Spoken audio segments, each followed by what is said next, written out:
Welcome to the दुर्वा classes. दुर्वा classes में आप सभी का स्वागत है। मेरा नाम है जयदीप सिंह और आप देख रहे हो जियो पॉलिटिक्स या जियो वर्ल्ड्स में क्या क्या घटनाक्रम चल रहा है। आज की खबर आ रही है, नॉर्ड स्ट्रीम करके एक गैस पाइपलाइन है। ये गैस पाइपलाइन रूस से आती है और जर्मनी को जाती है। सबसे पहले हम देखेंगे रूस की स्थलाकृति क्या है और जर्मनी की स्थलाकृति क्या है, और उसके बाद हम समझेंगे कि नॉर्ड स्ट्रीम गैस पाइपलाइन क्या है, क्यों महत्वपूर्ण है और सुर्खियों में क्यों है। ये है सबसे पहले अपना प्यारा भारत। प्यारा भारत से अगर आप नॉर्थ की तरफ जाओगे तो सबसे पहले चाइना, चाइना के बाद ये इधर लार्जेस्ट दो कंट्रियां पड़ेंगी। एक का नाम है मंगोलिया और एक दूसरा ये है कजाकिस्तान। इसके ऊपर जो आपको दिखाई दे रहा है, ये पूरा जो ये लैंड एरिया जो दिखाई दे रहा है, स्थलाकृति जो दिखाई दे रही है, इसका नाम है रूस। रूस पहले यूएसएसआर हुआ करता था, वर्तमान में इसको रूस बोलते हैं। इसका विघटन हो जाता है 1991 के करीब। ठीक है, यहाँ से करीब एक गैस पाइपलाइन थी जिसका नाम है नॉर्ड स्ट्रीम 2 और नॉर्ड स्ट्रीम 1। ये दोनों गैस पाइपलाइनें जाती थी जर्मनी। जर्मनी यहाँ पे पड़ती है, यूरोपियन कंट्री है जर्मनी, पोलैंड के करीब है।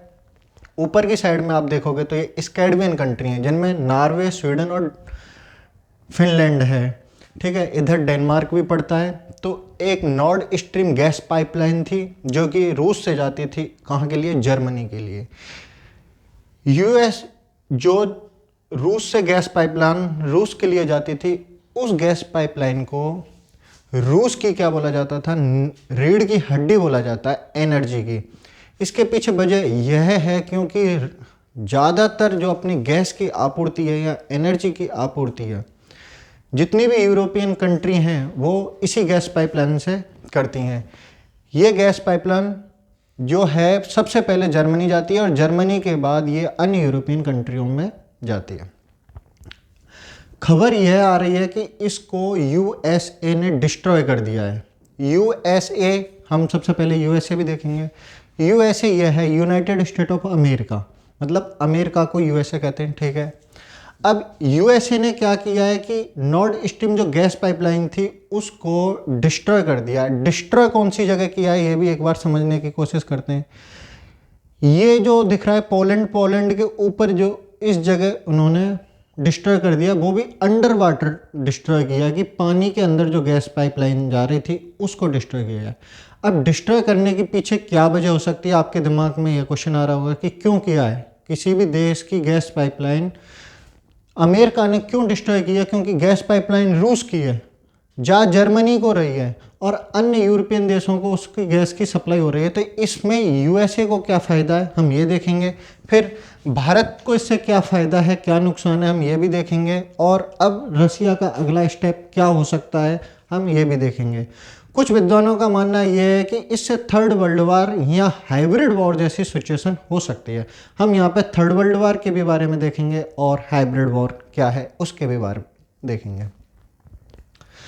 तो जो रसिया है इसको फिलहाल इसने यूक्रेन भी एक बार देख लेते हैं, आजकल बहुत ज़्यादा सुर्खियों में चल रहा है। ये यूक्रेन है, रसिया और यूक्रेन में वॉर चल रहा है। ठीक है, तो कई बार इस पे क्या है, इकोनॉमी सैंक्शन अमेरिका लगा चुका है। इकोनॉमी सैंक्शन का मतलब होता है आर्थिक प्रतिबंध। आर्थिक प्रतिबंध लगाने से क्या होता है, किसी भी देश की जो आर्थिक स्थिति है ना वो कमज़ोर होती है। आर्थिक प्रतिबंधों से उसकी आर्थिक स्थिति क्या होती है? कमज़ोर होती है। तो अमेरिका कई बार रूस पर आर्थिक प्रतिबंध लगा चुका है इसकी आर्थिक स्थिति को कमज़ोर करने के लिए, रूस की आर्थिक स्थिति को कमज़ोर करने के लिए। परंतु जो रशिया है उसकी आर्थिक स्थिति में कोई बड़ा चेंज देखने को नहीं आया है। उसके पीछे की सबसे बड़ी वजह यही है कि जो रशिया का मार्केट है वो गैस पे बहुत ज़्यादा डिपेंड है। गैस हुआ और डिफेंस आइटम हुए, उनको बहुत ज़्यादा मैन्युफैक्चरिंग करता है। तो इसकी वजह से इसकी जो इकोनॉमी है रशिया की वो बहुत स्ट्रॉन्ग है। अब रशिया जो गैस सप्लाई करता है यूरोपियन कंट्रियों के लिए, तो यूरोपियन कंट्रियों के लिए भी आज के टाइम में गैस की आपूर्ति होना बहुत ज़रूरी है। देखिए, वॉर अपनी जगह है, लेकिन किसी भी देश के लिए आज के टाइम में जो गैस हो गए या पेट्रोलियम पदार्थ हो गए, उनका भी एक बहुत बड़ा महत्व होता है। तो जर्मनी क्या है कि कई बार रसिया के लिए भी ये बोल चुका है कि यूक्रेन में जो वॉर चल रहा है वो सही नहीं है, लेकिन कभी भी मेजर स्टेप नहीं उठा पाया। उसके पीछे वजह यही है क्योंकि यह जो गैस पाइपलाइन है नॉर्ड स्ट्रीम 2, यह जर्मनी की क्या है, बैकबोन है, रीढ़ की हड्डी है। ठीक है, अब इससे क्या होगा? अब इससे ये होगा, सबसे पहले हम देखेंगे अमेरिका को फ़ायदा क्या है। अमेरिका ने कुछ समय पहले, जब तक रशिया और यूक्रेन का वॉर स्टार्ट नहीं हुआ था, तभी एक धमकी दी थी कि अगर रशिया यानी रूस यूक्रेन पर वॉर करता है, यानी यूक्रेन के साथ युद्ध करता है, तो हम नॉर्ड स्ट्रीम 2 की जो गैस पाइपलाइन है इसको डिस्ट्रॉय कर देंगे। इससे क्या होगा, रशिया क्या है, अपना गैस यूरोप को नहीं बेच पाएगा, नहीं बेच पाएगा तो इकोनॉमी नहीं आएगी। अब इनके लिए जो यूरोपियन कंट्री हैं, इनके लिए गैस कहाँ से आएगी? तो अब गैस की जो सप्लाई करेगा वो अमेरिका करेगा। अमेरिका की जो गैस कंपनियां हैं वो गैस की सप्लाई करेंगी, वो भी अपने मन चाहे दामों में। इससे क्या होगा कि इकोनॉमी रूप से अमेरिका स्ट्रांग होगा। अच्छा, अमेरिका को इसके करने के पीछे वजह क्या हो सकती है? देखिए, अमेरिका की जो इकोनॉमी है ना, वो कहीं ना कहीं एक स्थिरता पे आ गई है। अब वो एक उछाल नहीं रही है। कोरोना के बाद हर किसी भी देश की इकोनॉमी में थोड़ा सा ठहराव आया है, वहीं अमेरिका की जो इकोनॉमी है उसमें भी ठहराव आया है। ठीक है, दूसरी चीज़ ये है कि अमेरिका इस वॉर में अभी तक डायरेक्ट पार्टिसिपेट नहीं किया है, हालांकि उसने कई बार धमकी दी है। और ये वॉर जो शुरू हुआ था यूक्रेन और रशिया का, ये वॉर शुरू हुआ था, एक ट्रीटी थी नाटो के लिए। नाटो एक संगठन है, नॉर्थ अटलांटिक ऑर्गेनाइजेशन करके।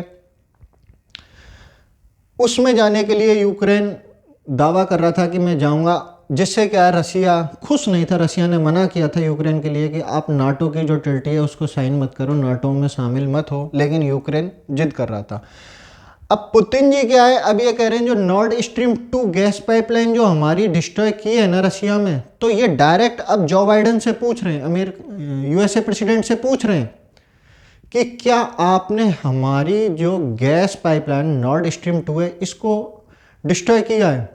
अगर ऐसा अगर ऐसा पता चल जाता है, अभी रसिया क्या है इसकी जांच करवा रहा है, अगर ऐसा पता चल जाता है कि नॉर्ड स्ट्रीम 2 गैस पाइपलाइन जो है इसको यूएसए ने डिस्ट्रॉय किया है, तो फिर संभावना बनती है हाइब्रिड वॉर की।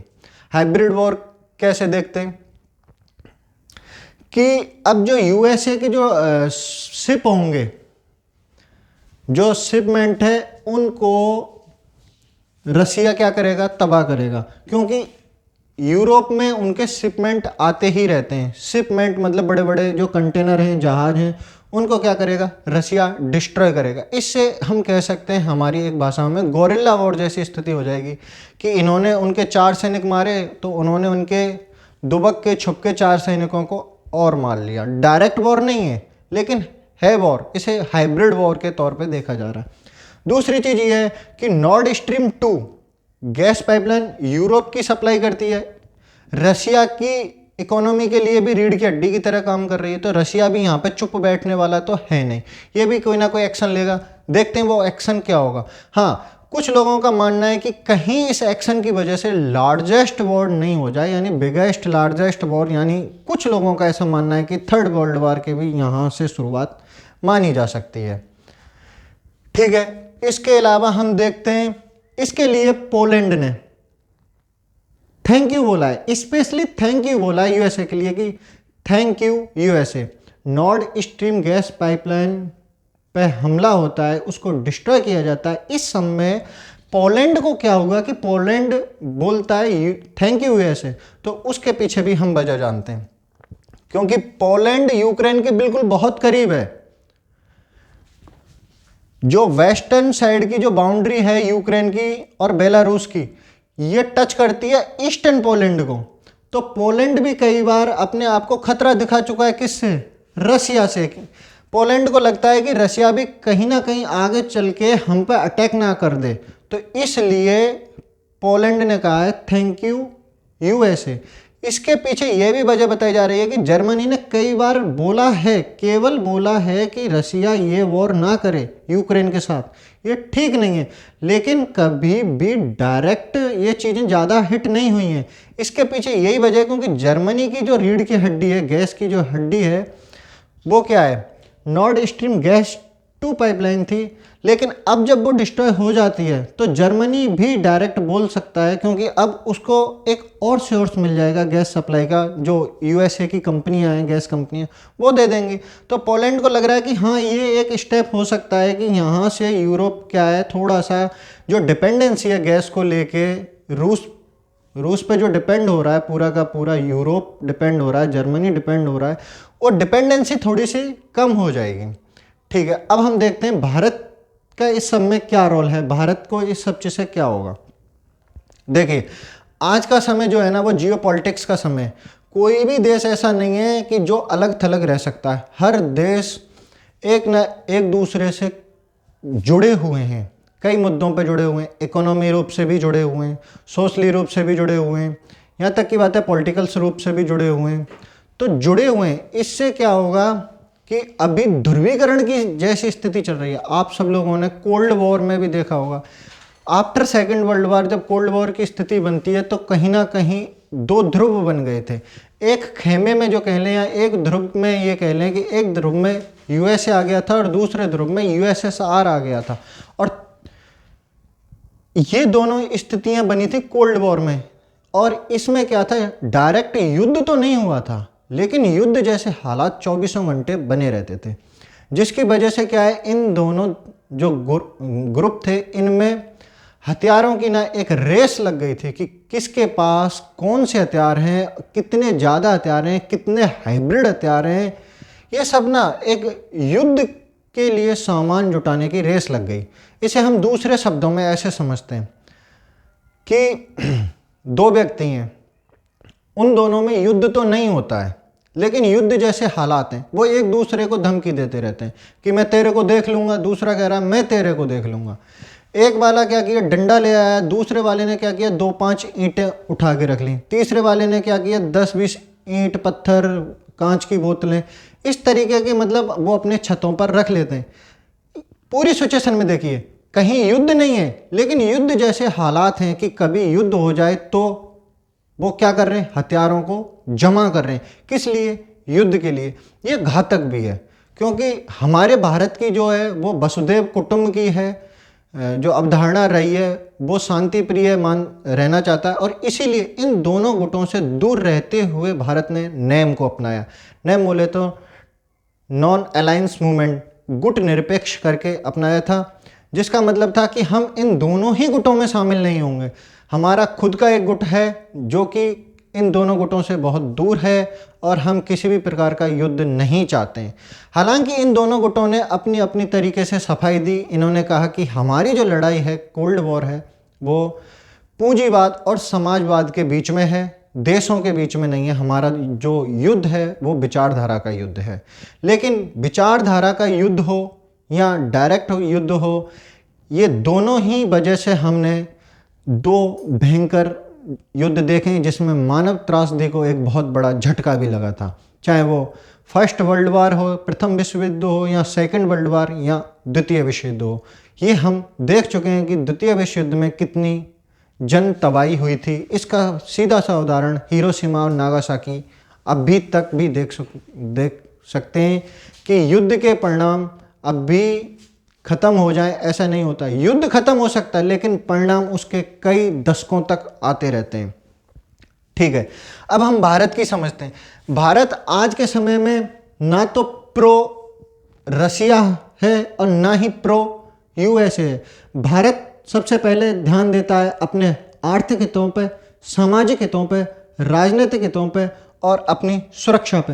वो सुरक्षा दोनों तरीके की हो सकती है, आंतरिक सुरक्षा भी हो सकती है और बाह्य सुरक्षा भी हो सकती है। और भारत संपूर्ण तरीके से प्रभुत्व संपन्न देश भी है, मतलब अपने निर्णय लेने में क्या है, पूर्ण रूप से सक्षम भी है और स्वतंत्र भी है कि वह खुद तय कर सकता है कि उसकी फॉरेन पॉलिसी भी क्या है। अब पूरे मैटर में भारत भी कहीं ना कहीं चुप तो रहेगा नहीं कि पूरे विश्व में लड़ाई छिड़ रही है और भारत हाथ पे हाथ रख के सिर्फ ये देखता रहे कि अब कौन क्या करेगा, किधर से कौन सी मिसाइल आएगी, क्योंकि ये जो लड़ाई होती है ना जियोपॉलिटिक्स की, इसमें गुटबंदी से लड़ाई होती है और हर देश इस लड़ाई में डायरेक्ट इनडायरेक्ट रूप से कूद ही जाता है। अच्छा, आप कहोगे कैसे, भारत अभी तक तो कूदा ही नहीं है। तो मैं आपको एक छोटा सा उदाहरण से समझाता हूँ। अभी वॉर चल रहा है रसिया और यूक्रेन का, लेकिन रसिया और यूक्रेन की वजह से हम देखते हैं कि भारत में भी बेरोजगारी का सामना करना पड़ रहा है। अब आप कहोगे कि भारत में बेरोजगारी कैसे? जी हाँ, भारत को भी बेरोजगारी का सामना करना पड़ रहा है कि कुछ भारत के जो लोग थे वो यूक्रेन में भी जाके काम करते थे रसिया में भी काम करते थे। अब ऐसी स्थिति में जब दो देशों में युद्ध होता है तो दोनों देश क्या है, वहाँ के लिए एडवाइजरी जारी कर देती है। गवर्नमेंट ऑफ इंडिया हो या अन्य कोई देश हो, वो क्या शुरू कर देती है, एक एडवाइजरी जारी कर देती है और उसमें कहा जाता है कि जल्द से जल्द इस देश को छोड़ दिया जाए, इस देश में क्या हालात हैं वो और ज़्यादा खराब होने वाले हैं। दूसरी चीज़ ये है कि यूएसए के साथ नाटो भी देश हैं, नाटो मतलब करीब 28-29 देश हैं। इसके अलावा यूरोपियन कंट्रियां भी हैं जिनके साथ हमारा इकोनॉमी जो है वो बहुत डिपेंडेंट है, क्योंकि हमारे आयात निर्यात, डिफेंस इक्विपमेंट, मेडिकल से जुड़ी हुई कई इक्विपमेंट, रिसर्च इक्विपमेंट, कई सारी चीज़ें ना आज के समय में ना एकदम जुड़ी रहती हैं। ऐसा नहीं है कि कोई देश आज के समय में कंप्लीट आत्मनिर्भर हो जाए। आत्मनिर्भर तो हो सकता है, मना नहीं कर रहा हूँ कि नहीं हो सकता, आत्मनिर्भर तो हो सकता है, लेकिन उसे भी कहीं ना कहीं अपनी इकोनॉमी को बूस्ट करने के लिए एक मार्केट की ज़रूरत होती है और वो मार्केट अपने देश के अलावा अन्य देशों में भी ढूंढना पड़ता है। ठीक है, अब अगर हम सीधे सीधे अमेरिका को सपोर्ट करते हैं तो रसिया नाराज़ हो जाता है। रसिया हमारा बेस्ट फ्रेंड रहा है। अब हम इस पूरे युद्ध में या पूरे घटनाक्रम में सीधे सीधे रसिया को सपोर्ट कर देते हैं, अमेरिका को एक बार के लिए दरकिनार कर देते हैं। तो हम ऐसा भी नहीं कर सकते, क्योंकि अगर हम एशिया की बात करें तो यहाँ पे पड़ता है साउथ चाइना सी। साउथ चाइना सी में जो चाइना है ये अपना क्या है, बहुत बड़ा अधिकार बताता है और अपने आप को बहुत स्ट्रॉन्ग तरीके से बता रहा है। और चाइना क्या है, पाकिस्तान को सपोर्ट करता है, और पाकिस्तान क्या है, इंडिया को डिस्टरबेंस करने के लिए अपने नापाक मंसूबे दोहराता रहता है, घटिया मंसूबे दोहराता रहता है। तो चाइना सपोर्ट करता है पाकिस्तान को और हम देखते हैं कि कई बार रसिया जो है वो चाइना को सपोर्ट करता है। तो हम सीधे सीधे रसिया को अगर सपोर्ट कर भी देते हैं तो भी हमें कहीं ना कहीं ये डर लगा रहता है कि आज लगभग सेकंड या थर्ड पोजीशन पे हम कई जगह पे चाइना को देखते हैं। अगर चाइना और स्ट्रांग हुआ, क्योंकि सीधी सी बात है यूएसए और रशिया इसमें युद्ध में लड़ रहे हैं, इन दोनों के वॉर में इन दोनों की ही स्थिति कमज़ोर होगी। दो में से एक की तो निश्चित रूप से बहुत ज़्यादा कमज़ोर हो जाएगी। अब सेकंड पोजीशन पे कौन बचेगा? चाइना बचेगा। अगर चाइना स्ट्रांग होता है तो कहीं ना कहीं इंडिया के लिए भी थोड़ा सा खतरा है, क्योंकि ये जियोपॉलिटिक्स है, यहाँ पे कुछ भी स्थायी नहीं है, यहाँ पे शक्ति का संतुलन होना बहुत आवश्यक है। तो इंडिया को ये सोचना होगा, कदम उठाना होगा कि हम किसको सपोर्ट करेंगे, कैसे सपोर्ट करेंगे और हमारा अगला स्टेप क्या होगा। अब ये तो बात हो गई नॉर्थ स्ट्रीम 1 की और नॉर्थ स्ट्रीम 2 की।